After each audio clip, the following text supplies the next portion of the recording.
Hi guys, welcome to Teach to Code. Today I'm gonna show you how to install a PHP framework called CodeIgniter, and we will learn about how to install and set up this framework.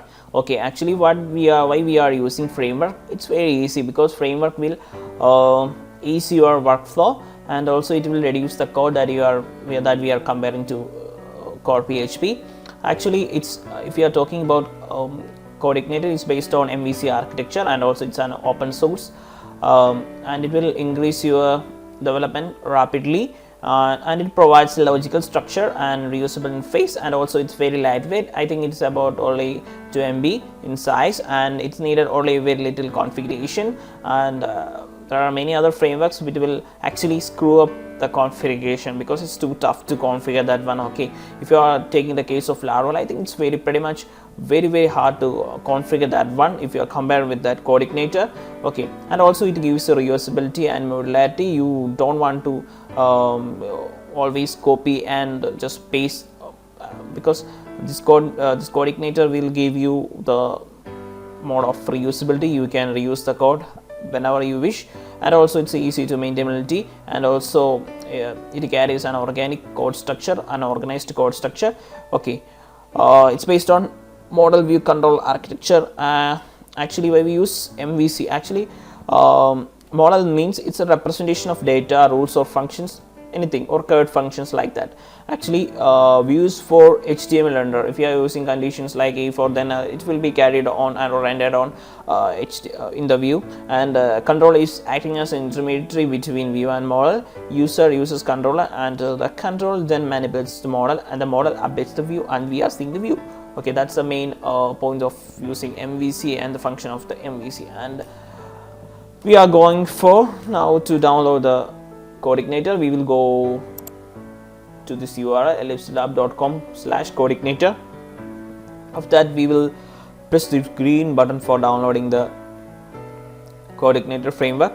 Just click on that, and boom, it will instantly download the CodeIgniter to your PC. I already downloaded that one, so I am not going to download that again. Okay, and here is my CodeIgniter folder. If you are double clicking on this, we can see this type of folders: application, system, user guide.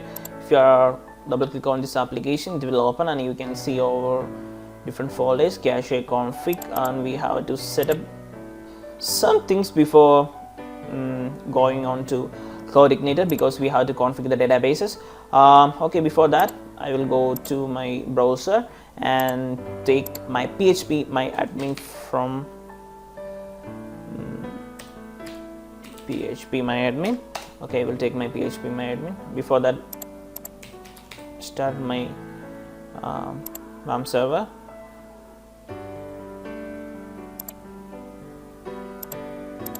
And my WAM service got started, and I just reload the page, and it will open our PHP my admin interface.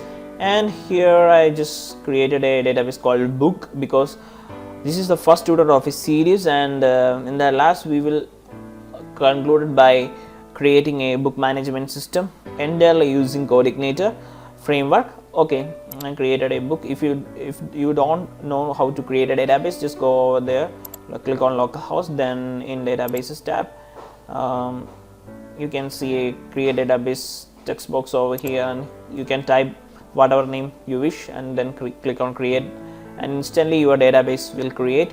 Okay, then I will go to my code editor, because before starting our CodeIgniter, we have to set up some things in the CodeIgniter files that will install our CodeIgniter. Okay, I using NetBeans IDE. I think it's pretty cool. Okay, a file, then we will click on new project, and in PHP we will click on PHP application with existing source, because we got already that project sources folder. Then we click on sources folder, then we will click on CodeIgniter, and we should paste that CodeIgniter folder on your root folder. If you are WAM users, it will be on www, and if you are using SAM, then it can be found on htdocs.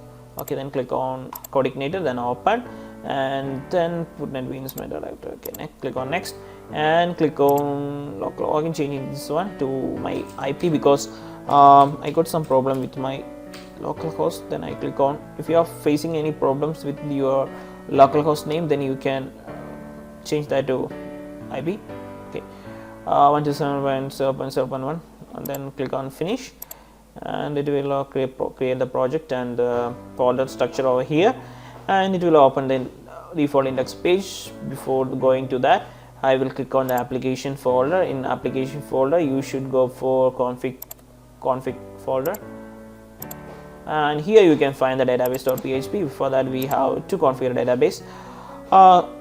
As default, it's the host name will be localhost, username will be root, and I didn't give any password to my MySQL, so I just left it blank. And default database name, I have to give the name. I given the database name as book, then I am given that, and then control S. Okay, and also we have to make another change in autoload PHP. Actually, what is autoload PHP does? Actually, autoload PHP will automatically load your database connection whenever you taking individual files. Okay, it will automatically configure. Okay, before that, we will make some changes in the automatic library, autoload library. In this array, we should give database. Okay, now it's fine, and we are ready to go. If you are going to our click on run, you can see, yeah, welcome to CodeIgniter. Actually, it's successfully installed. Okay, that's it. This is really simple, right? And this way you can install the CodeIgniter framework in your system. In the next classes, we will see how to